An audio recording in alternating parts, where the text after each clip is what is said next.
On the 11th of March 2020, the Wuhan virus was declared a pandemic. The virus went on to kill 6 million people, infect 538 million others. It is the 23rd of June 2022. The world has moved on. Wuhan virus headlines have been replaced by news of the war in Ukraine. Discussions about the virus have been replaced by discourse about inflation.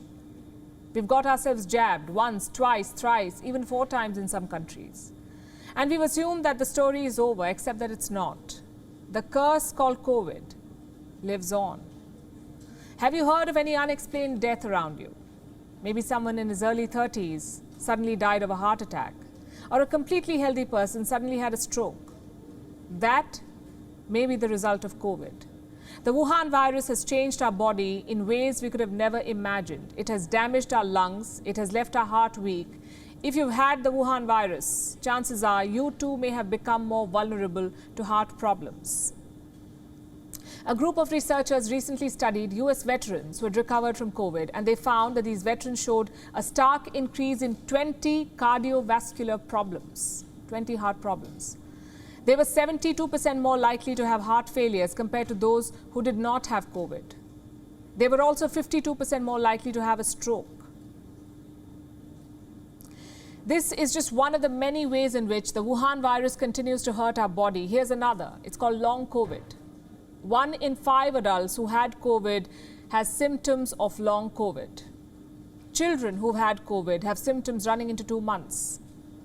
These are the findings of 2 studies. The first one was conducted in the US, the second one in Denmark. The first one surveyed adults. The second one, 44,000 children. Both were published separately by different groups of researchers. Together, they reflect a global problem. Long COVID and the impact of COVID is universal and age neutral. Like the virus, its legacy too is affecting people across the globe.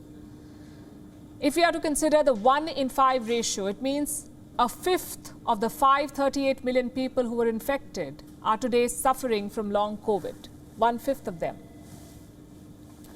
That's more than 100 million people. 100 million people living with Wuhan virus-related health complications. Do you see the scale of it?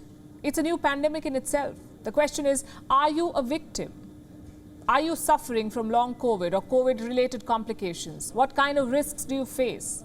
Let's start with the symptoms. Fatigue, rapid heartbeat, shortness of breath, cognitive difficulties like difficulty in remembering things or learning new things or paying attention. Symptoms also include muscle weakness, chronic pain. Quick disclaimer, these are the common symptoms. You may be displaying some completely different symptoms like nausea or stomach pain. We spoke to some medical experts before putting this story together for you, and they said that in some cases long COVID is being accompanied by gastritis. And that's another problem you need to watch out for. The point is, long COVID has different symptoms in different people. They also differ with age. For example, in children aged 0 to 3, the most common symptoms are mood swings, rashes, and stomach aches. In children aged 12 to 14, the most common symptoms are fatigue, mood swings, trouble remembering or concentrating. Now, these symptoms, COVID-related symptoms, are not supposed to last beyond 3 weeks. So what should you do if you're displaying them even 3 weeks after testing positive? Doctors say 90% of long COVID cases are mild and they can be taken care of at home. Now, what qualifies as mild? Headaches, muscle aches, acidity. Doctors say those suffering from these symptoms must eat protein-rich diets, drink a lot of fluid. In most cases, the symptoms would go away. If they persist, see a doctor. So that's the 90% mild. What about the remaining 10% of long COVID cases? Who falls in this category? Those with chronic cough, breathlessness, palpitation, heart-related problems. Doctors say these cases need immediate attention. You must see your doctor. Chances are you'll be asked to run an X-ray or a CT scan and treated accordingly.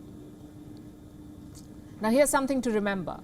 Don't get yourself tested before you see a doctor. I'm sure you know this. Every ray that passes your body has medical implications. High doses of radiation can damage human cells.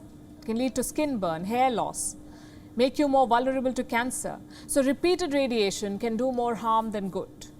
Even if you think you have long COVID, don't run ad hoc tests. Let the doctor decide, and it's important to consult your doctor regularly, even months after COVID. Certain groups are more at risk. The American study found that people in their 20s and 30s are more at risk of long COVID compared to older adults.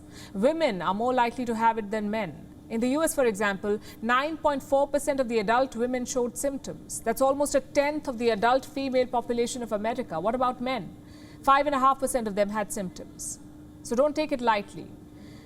Now, you know the symptoms. You also know what to do. If you're showing any of them, you could be anyone. Vaccinated, unvaccinated, smoker, non-smoker, diabetic, cancer survivor. It does not matter what your medical history is. Long COVID or COVID-related complications can affect you regardless. This is the legacy of the Wuhan virus, and we can't afford to ignore it. WION is now available in your country. Download the app now and get all the news on the move.